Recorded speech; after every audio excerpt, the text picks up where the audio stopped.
Welcome back, one and all. My name is Eltimar, and we are going to be continuing our Let's Play of Torment Tides Numenera. Where we left off last time, we were about to enter the Heart of the Bloom again. We've already done that before in the previous video, so we're just going to quickly go through it, and here we are.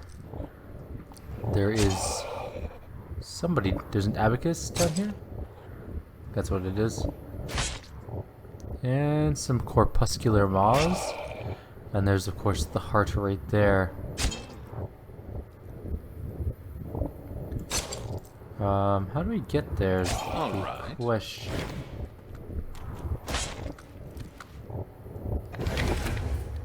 We're in crisis mode, okay.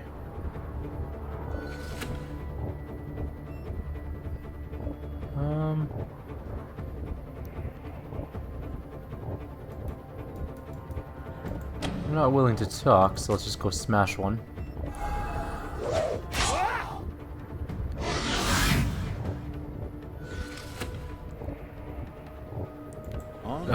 Tiber, worst character.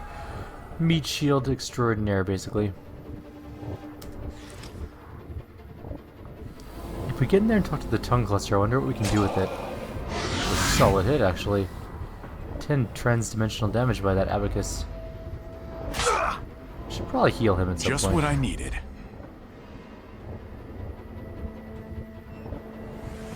A miss.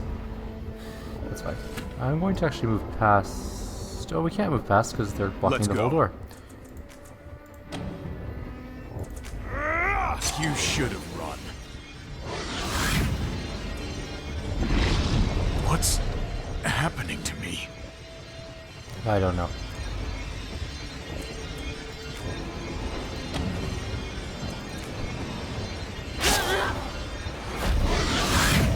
It didn't die. I was kind of hoping it would die. So Eridus is on this side of the door. I kind of need him to clear it out. So sweeping attack. You never had a chance. Alright, we're back to normal. Let's open this door up. We're going to rend the sacs. Bulbous, venomous sacs inflate with foul bursts of air, pulsing and jiggling at in the humid, fetid breaths that emanate from the bloom's heart. The skin of sacs is relatively thin. You might be able to puncture them with enough force, but it will probably draw the bloom's attention. I'm doing it anyways. They give way under your attack, and a wet gust of noxious, flatulent air from the puncture sacs flattens your hair and clothes. The stench is unbelievable. Ugh, I feel terrible.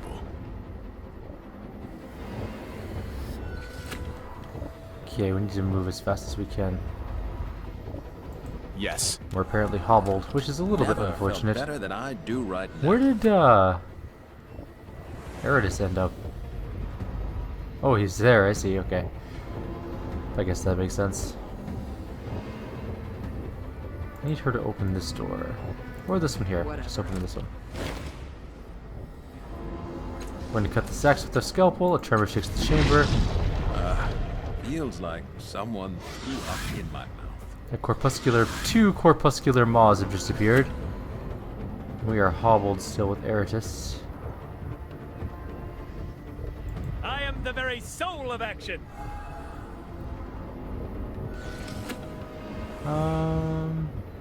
Absolutely. Go there and just sort of wait, I guess. What's this thing doing?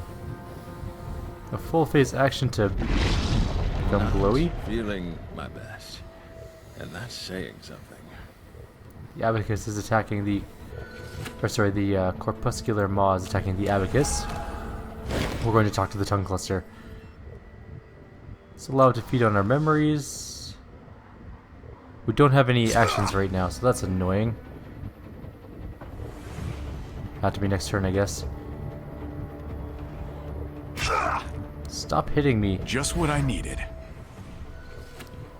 Matkina is gonna go fight this maw, I guess. Good hit. Teleported her back, which is kind of nice. Oh, more of these. This is getting out of hand quickly. The transdimensional rift tears open and several humans tumble out. The great devourer has called us to the heart. You recognize the shrill voice of Inkpot, the Bloom cultist. A trespasser and defiler is tormenting our god. Let's punish him, brothers.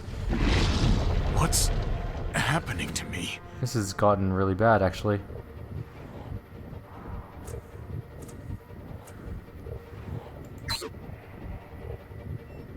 If you want a job done right, Can you hit anything from here? Nope. Okay.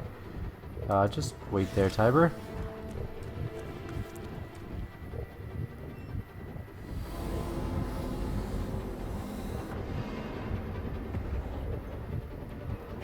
They don't do a lot of damage, which is nice, but Inkpot might be troublesome. I don't actually know how powerful he is. Or the Bloom cultists, for that matter. Yes. Take a step back. Now. Esoteric, everything. Surrender.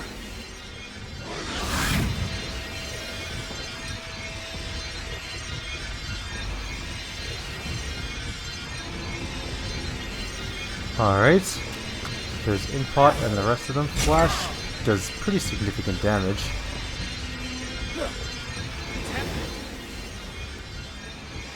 Eridus got dazed. Sort of annoying. My Keen is back to normal, and she's going to attack this one again.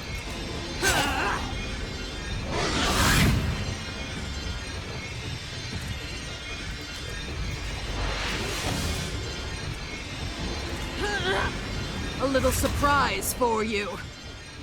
I can barely scratch this thing. One's almost dead. I need to shake this. Eridus, I need you to move forward to the... I am That's the a pretty very good point. soul of action. And I'm using opportunity for him.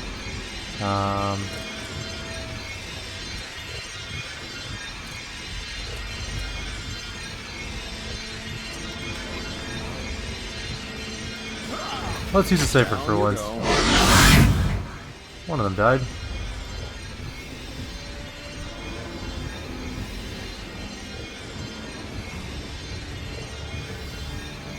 I wish the Abacus was doing something more useful for us. It would appear that it's not doing very much at all. Green Cultist, Tiber. There's a Maw. Where's Inkpot located? He's there in the corner.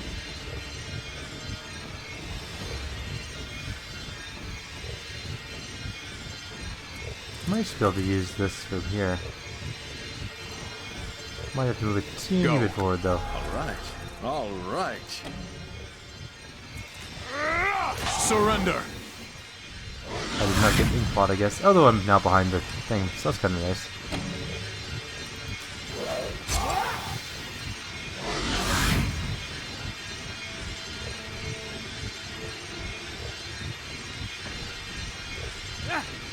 Inkpot is pretty powerful. We need to start taking him out pretty quickly here.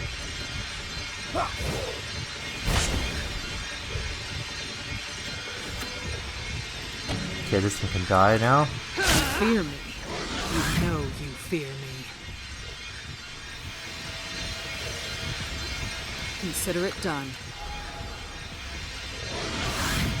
Shit, more of these Maws are coming out. And more Bloom cultists. What's Okay, we're gonna restart this fight. happening I to me? think we need to get to the...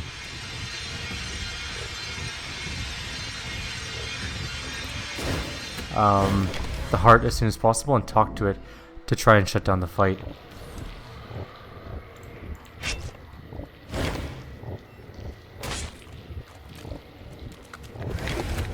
So we're going straight for the door.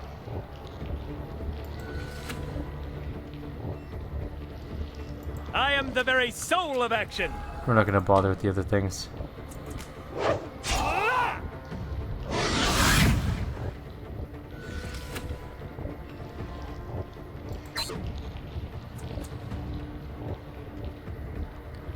Tiber, just run up there so you can break open the door. There's two sphincters to that chamber. So we're going to use, hopefully, both of them in rapid succession. Good hit.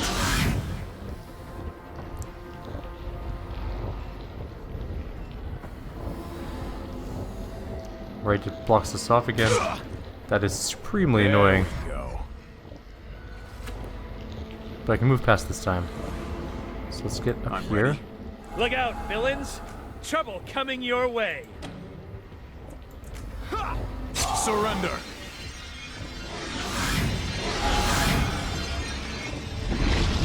Something new is wrong with me. Makina will go behind. One moment, and it's done. Finish this one off. They call me the one for a reason. Oh, Eridus got pushed back. That's annoying. Why, of course.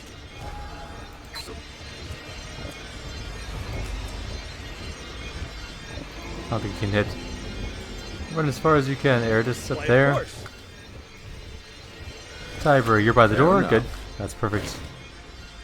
Smash that thing open. Barely did it, but good enough. Shrieks in rage. Happy or good.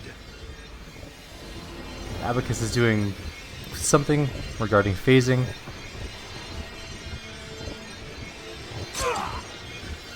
There we go.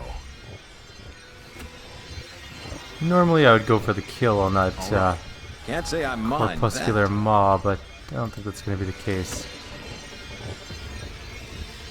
She needs to get up here too. We'll use Eridus to fight off the maw if we need to. Consider it done. She needs to cut open the door, or somebody does. Feels like someone threw up in my mouth. You never had a chance. Alright, one down.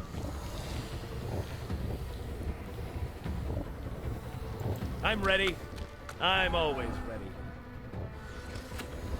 Tiber, go Alright. attempt to break this down. Your strength isn't all that great anymore. But it's enough. Good enough for me. The Bloom is not happy we're breaking down its doors. But at the same time, I don't care.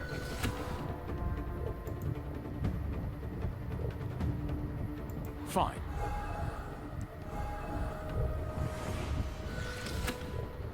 Everybody in this chamber. I'll handle it. I'm ready for whatever comes. There's two more maws coming. I don't feel happy or good. Absolutely. You guys are gonna hold the flanks. Hold the rear. They're the rear guard. The Abacus is gonna do whatever it needs to do. Ready. I'm going to talk to the brain. Greasy gray tubes feed a thin, rank fluid into the puckered wall of the heart. An enormous, irised muscle contracts and pulses, as if held shut by a godlike act of will. I'm gonna try and heal it, try and relax the muscles that hold the sphincter close. I'm not great at these kind of tests, but that's fine. From your sire's memories of anatomy, you know that physiological structures like this generally do not have the antagonistic muscles to oppose their movement. Thus, it will remain in the state of tonic contraction until you find a way to relax its hold. You get to work massaging the muscles, and you see some of the tension erased from them. The contraction slackens. Unfortunately, it's not enough. You'll have to further weaken the sphincter before it will open. Something new is wrong with me.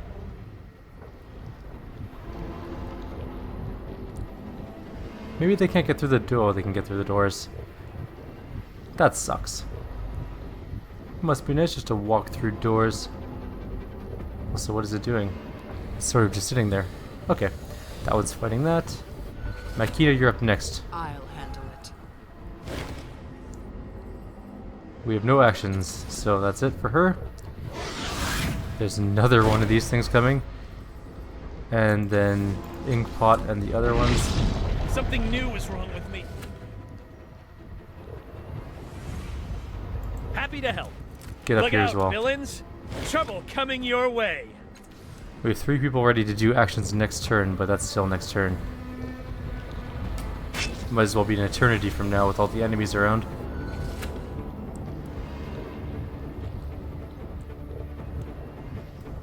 Tiber, get up here too. Alright. Everyone's gonna talk to the brain as quickly as possible. And by brain I mean heart. Although it might be a brain. It looks more brain-like than heart-like. Let's try to lore natural. Try and prise the muscles apart. Can we do it? Yes, we can. We're pretty strong as well. You force your arms inside, massaging and pulling. The muscles distend as you tug and push. At last the fibers begin to give away.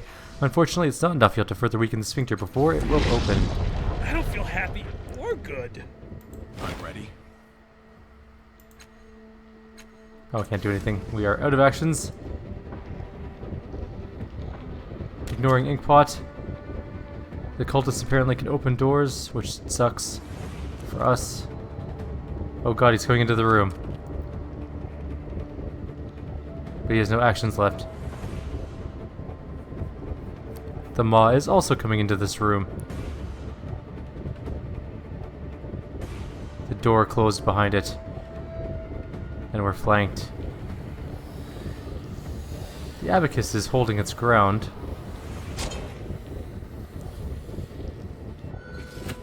Okay. Right. It's gonna be a strength check. Let's just cut it open with a transdimensional scalpel. You slide the scalpel across the muscles that protect the heart, and they separate and fall away. Noxious fluid sprays from the wound, and the subsonic pulsing of the heart begins to race, as if in panic or fury. We can crawl in. Let's get it off me. We're going in. I guess that was the event. We had to get our way in. Done. Ahead you see a mass of bloom tongues bigger than any of you've encountered thus far. They wave gently as if beckoning you forward. Your companions hesitate, looking to you.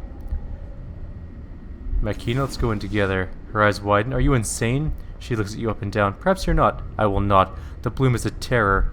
If you want what it knows, you'll have to do it yourself. Come on, we'll be fine. She frowns. I don't believe that, but you've done good for me already. Fine. Try not to get us both killed. Come with me, Eridus. Are you kidding? I was going to ask you to follow me. Yes, let's attack this beast in wiggly bits. Alright, come with me, Tiber. He raises his hands in front of him, palms out. Oh no, I've followed you everywhere so far, but this is where I draw the line. You're the cleverest man I know. If anyone can help me outsmart this thing, it's you. None of that was true, but apparently I'm a good liar. He blinks, taken aback. I say, I have taught you a thing or two, haven't I? I don't know if we can outsmart it, but I'll help you just for that bit of blandishment. It was well done. Alright, let's do this.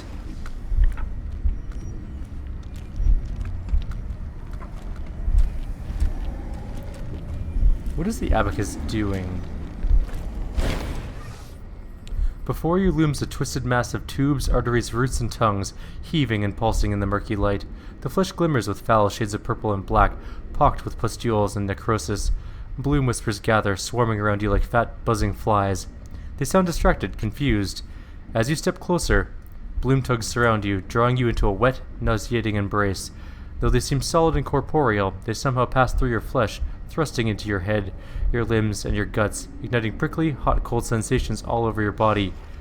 A multitude of bloom voices chitter and babble, clearly alarmed by your intrusion, but unable to muster an attack upon your mind. For a moment, the feeding of the Abacus has made them tired and weak. I'm going to try and infiltrate the bloom's mind. Sounds like it's something we should do. Slowly, carefully, you extend your thoughts into the tubes and conduits of the heart, gently testing your ability to contract the muscles here or widen an artery there. You can hear the bloom voices all around you, but they don't seem alarmed. Either they don't sense you at all, or they don't perceive your intrusion as a threat. As you explore the limits of your new perceptions, you begin to understand the heart's composition. The fleshy nodules that serve as sensory organs, the tubes and arteries to feed the intelligence that dwells here, the roots of innumerable whispering minds that descend to this spot from every corner of the bloom, tangling together to join their voices into a mad, chaotic union. Let's examine his memories. Its memories, I should say. Floating unnoticed among the bloom's innumerable voices, you allow yourself to drift deeper into its mind. As the voices whisper amongst themselves, you begin to see brief images, to hear sounds, and to feel hunger or satiation. These are its memories of the past. Screams echo in your ears as men and women are pulled into maws, their thoughts and personalities devoured, or simply altered, scrambled, changed into monstrous forms. You see limbs torn from bodies by eager bloom tongues. eyes plucked out so that tendrils can slide gently into their sockets to reach the brains. For a moment you see Grizzler, the Bloom guide, trapped in the embrace of a maw, and you can taste the raw flesh of his legs as the maw tears them off and devours them. You know, in that moment, that the Bloom will eat of him again and again, reveling in the taste of his undying faith that it will provide for him, a faith that is so ill-founded. And everywhere you see and hear the Memovira, flashes of her early days gathering followers to overthrow the old Memovira while publicly pledging her loyalty to him, her rebellion against him as she slaughtered his people and dragged him down to the heart, binding him so that the tongues could feed upon him slowly, and all the years of her ruthless rule. In all that time she has never changed. Her face is the same now as it was when the Bloom first saw her. More memories. All around you, whispers and chitters yield more alien sounds, clicks and gurgles and dissonant tones. The memories change with them. Monsters stalk the corridors of the Bloom, gelatinous hulks with flittering letters and numbers writhing beneath their skin, multi-limbed machines with legs that skitter through 100 dimensions at once, godlings formed from city-killing detonations with voices of fire and smoke and screams. Flashing before your eyes are all the worlds the Bloom has seen, in their hundreds of thousands. You can sense the city creature crawling across time and dimensions since the universe was young, perhaps longer. Its voice is changing, its flesh adapting, its senses changing. Your mind begins to hurt, barely able to comprehend the sensory impressions that are contained within the most distant memories. Fighting the urge to scream, you disengage at last, allowing yourself to drift back to the surface of the Bloom's mind. And yet, even with that brief exposure, your senses have broadened, and you are better able to comprehend the impossible. Not even your sire dared gaze so deep into an alien mind. Let's search the Bloom's thoughts for the Sculler. While your thoughts are joined to the Bloom's, you can almost understand its voices. A whisper will spark a fleeting image in your mind's eye. A hiss will elicit a flash of anger or desire, or some alien emotion you can't even comprehend. As you listen and watch, you see occasional images of a vaguely human figure. When you focus on them, try to hold them still, you see an isolated pocket of flesh, a cyst filled with thick black juices in which the man floats, curled up like a fetus. The cyst is wrapped carefully in fleshy tendrils and knotted muscles, watched closely by tiny, chittering minds that were spawned for exactly this purpose. Let's try and take control of the sensory organs around the heart as well. Why not? Quietly, cautiously, you extend your consciousness into the bloated little sacs that quiver on the surface of the heart and within its many conduits. If you wished, you could put them in sort of a slumber that would make it harder for the Bloom to sense your presence. Let's put them to sleep then. All over the heart, the blubbery nodules slowly deflate, sinking into torpor. To your relief, the Bloom makes no sound of alarm. How about the arteries that lead into the heart? Taking great care to avoid detection, you slip your thoughts into the tubes and arteries, assuming control of them. These fluids feed the intelligences that coalesce here. If you chose to do so, you can contract all the arteries at once, depriving them of their energy. No, that sounds evil. Observe the heart as a biological system and watch for patterns. For a time you listen carefully to the booming pulse of the heart and observe its movements, but it teaches you little more than you already know. Fluids are pumped here from elsewhere in the Bloom. They seem to feed off the many-voiced intelligence that resides in the heart. A deeper understanding of this process is beyond you. Let's try and observe the Bloom voices. You attend closely to the innumerable voices chittering and whispering in the darkness of the Bloom's mind. Your general impression is of many minds, many intelligences that are part of its shifting whole, but you cannot be sure of anything beyond that. Alright, let's get Ishin? Whatever. The Sculler. Moving slowly and cautiously, Ishin, you follow the faint whispers of the tiny chittering minds that watched over Ishin. They're not far from the heart, centered around a foul little cyst, just as you suspected. When they sense your approach, they squeal in alarm, but you overwhelm and silence them. You sense the remains of a trans-dimensional rift in the cyst, possibly the same rift that the Bloom used to capture Ishin in the first place. It should be possible to reopen the rift and set him free, but the Bloom will know when you do. Let's kill the heart. You gradually constrict the arteries, halting the flow of fluid into the heart. Something burbles irritably within the heart, like indigestion on a grand scale. Bloom voices chitter listlessly, but they don't seem to notice what has happened, probably because you already deadened the heart's sensory organs. Now let's let him free. You whisper softly to the rift, and it begins to take shape again. Bloom voices shriek in alarm, but with the arteries constricted and the heart's sensory organs deadened, the bloom can do nothing to stop you. I'm ready to learn something new. You feel Ishin vanish from the foul little cyst. In the same moment, the air in the heart chamber ripples. A trans-dimensional rift tears itself into being, and a human figure topples out, dripping black juices, coughing and gagging, and vomiting on the floor. You recognize the man at once. It's Mazoff, the Castoff artificer you met in Zirian Daywalker's mirror. Your first thought is that the bloom has somehow released the wrong man, but no, the Memovira deceived you. Ishin is Mazoff. For the moment, Mazoff is recovering from his ordeal, barely aware of his surroundings. He hasn't even seen you yet. Stay focused on the heart. The bloom tongues are still stubbornly attached to your body. The bloom voices make final violent foray into the depths of your mind, and a memory surfaces. You stand with the woman upon a circle of gold, the sky clear and blue above you, Miel Avest. The woman is well known to you, the same woman who helped you choose this spot years before, the same woman who built this enclave with you together. Her face has changed, ravaged by time, the flesh is rotting away, exposing the glistening muscles beneath. She turns away from you as if to hide her ugliness. Not even your handiwork is proof against time. No, Maralel, you say, I have no way of fixing you, but you do not need to live in shame.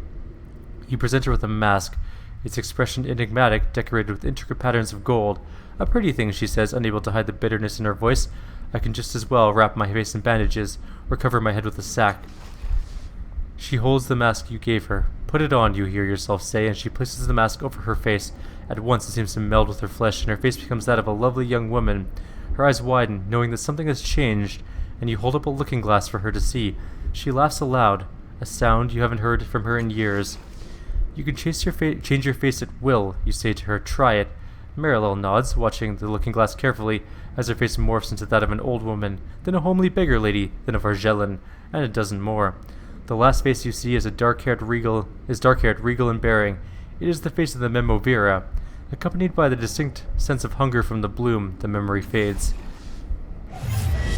You hear a sharp intake of breath from Matkina. Somehow the bloom was showing the memory to her too.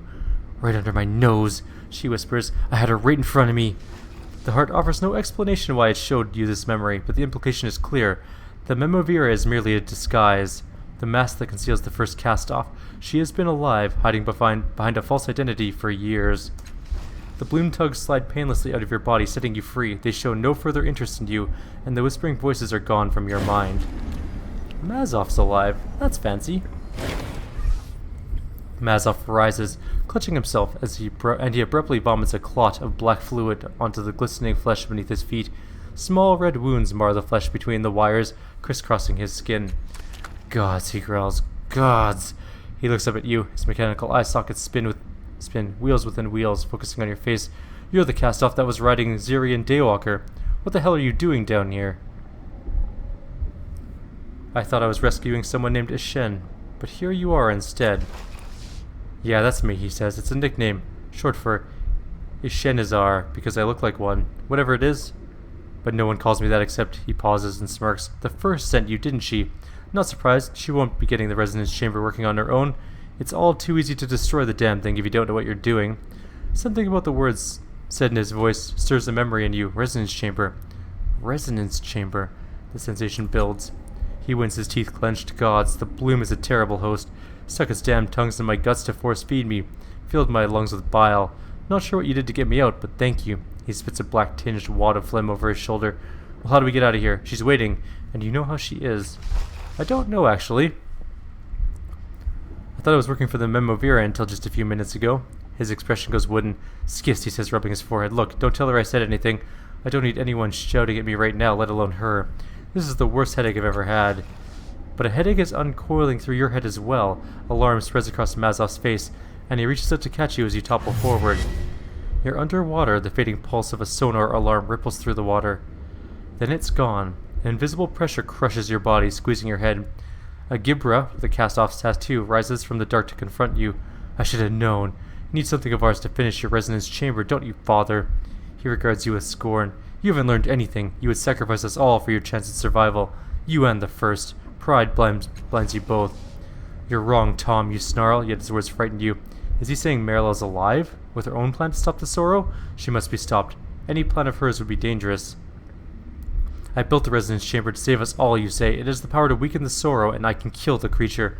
A half-truth. The chamber certainly has the power, but who knows if it would be enough to kill. Would you apologize to me then, selfish child? Will you beg my forgiveness? I'm ready to learn something new. You lie. You always have, Tom says calmly, although the motives differ. Marilla's plan and yours will result in the same end, the destruction of every last Castoff. I will not allow this to happen. He makes a complicated gesture with his fingers, and the pressure on your head increases. Tom's voice grows muffled and fades in your mind. Your sire's consciousness flees his imprisoned body, abandoning it to the Gibra in favor of a new host.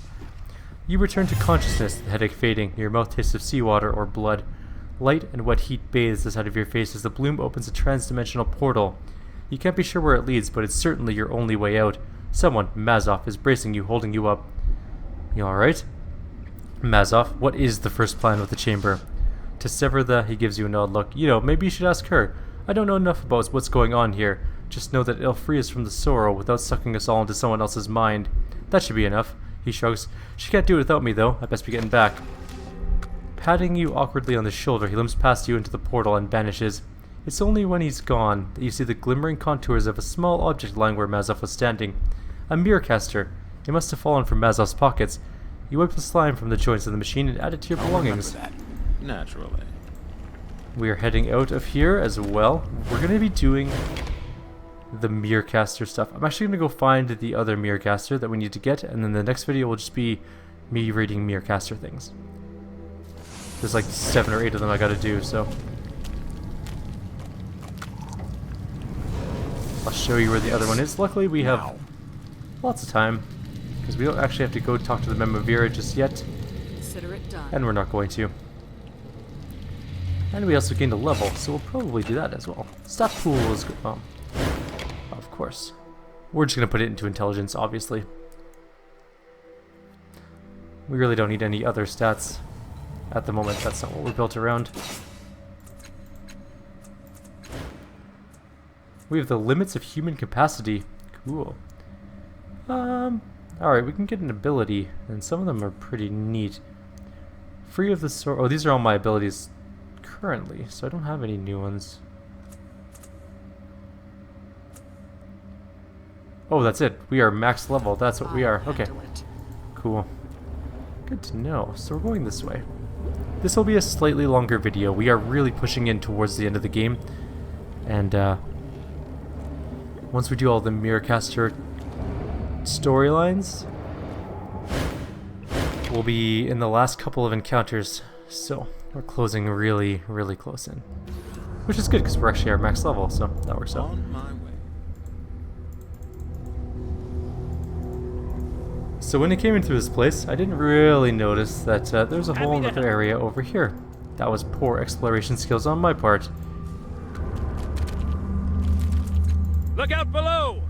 Above! We're gonna open this up. Sideways! As you tug on the heavy door, a panic-filled male voice calls to you. Hello? Is someone out there? I know you're not Murdens, I can feel their blasted mental noise, and by all the gods, I hope you're friendlier than they are. Please, you have to help me. For the love of everything you hold dear, please open the door. We'll quickly lockpick it. With the click, you unlock the door, and it grumbles open, revealing an emaciated man in tattered rags with a look of profound shock and fear on his face. Behind him, blood and bones led to the floor. The man is short and dark, his face is scarred and disfigured. One of his injuries is freshly branded on his cheek, a stylized blade with blood dripping from it. He wears the ragged clothes of a balloon slave, tattered and filthy. He tries desperately to push past you. Let me out of here, I beg you. This is no fit place for a human. I'm just gonna let him go. Without a word of thanks, he bolts past you down the hall, vanishing around the corner. We got some gold for that, which means we did the right thing. I guess, technically. You won't notice I'm gone. Something about this room feels off to you, a sensation of being watched and evaluated. The Bloom's walls bulge and press, glistening with a faint sheen, like they're beginning to salivate. The space has somehow begun to wake. Great muscles contract in a rippling peristaltic wave, trying to pull you further into the room. Your instincts scream of danger. I'm gonna prepare for whatever comes. Swirling singularities appear, and slimy creatures tumble up, nightmares of grasping tendrils and gaping maws. They hiss and groan with hunger, and the battle begins.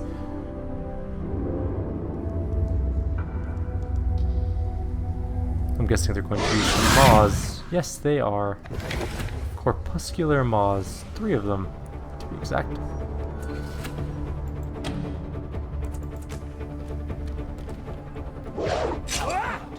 My attack didn't feel strong at all. Yeah, that's weird. His attack was strangely weak. Barely making a scratch.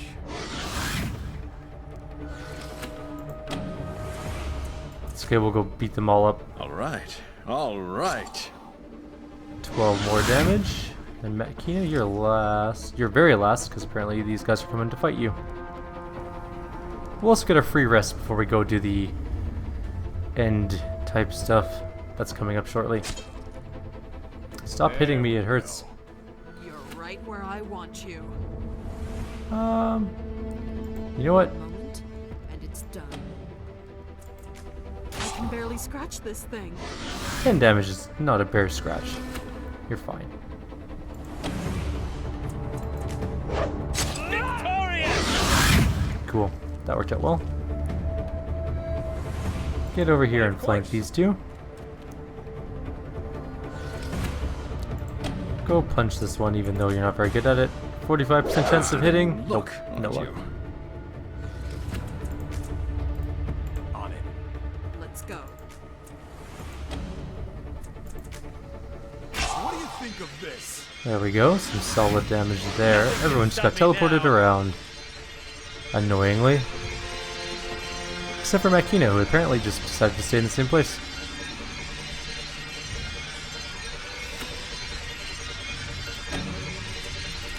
I can barely scratch this thing.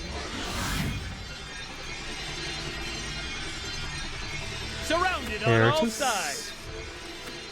Oh, they gave him wrong ability. Shoot. This fight may be a tiny bit longer than we anticipated. This is Although Erdis embarrassing. may just do his thing. Ready.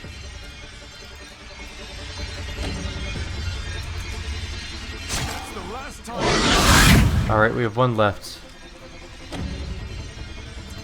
There we go. As the last creature explodes, you can feel the echoes of its singularity passing back and forth across the room, merging with the others gathering together. A noise rises from the corner of the room, something like wet meat sliding across itself, and then the sound of meat tearing, and a new maw gapes hideously at the wall. In the wall. It's already open too. Consider it done. Let's go loot this. And we're gonna go through. This leads to the Murden treasure room, which we didn't get before. Ready. Lots and lots of monies. But most importantly, there is an astronomical mirror caster in here. I'm ready. I'm so annoyed because we could have got the achievement for getting all the mirror casters, but I missed one. One mirror caster. So many oddities and ciphers and stuff. These ciphers are killing me. We're gonna go through all of our ciphers and everything like that. There's also a black metal frame. And the soul of an oddity. Go. Soul of something. Oddity. There we go. So we have all of the mirror casters now, except for one in the game. I can't believe we missed one. That sucks. If you're wondering where the one is that we missed, it is in Miel Avest. There's one on the body of one of the dead people that we didn't pick up as you're trying to escape the sorrow. I was a little bit panicked and I didn't get anything or everything from that encounter, which is a little bit unfortunate, but it is what it is. So in the next video we're going to be doing Mirrorcaster after Mirrorcaster. It's going to be very, very story rich. And then after that we're going to go sell all of our junk, see if we can buy any good items, because we are near the end of the game. We might as well get all the best stuff we can. We have some money lying around. It's not going to save us in the end, so we might as well see what we can buy with it. Like always, if you have any suggestions or comments, please leave them below. Otherwise, I'll see you guys next time. Take care.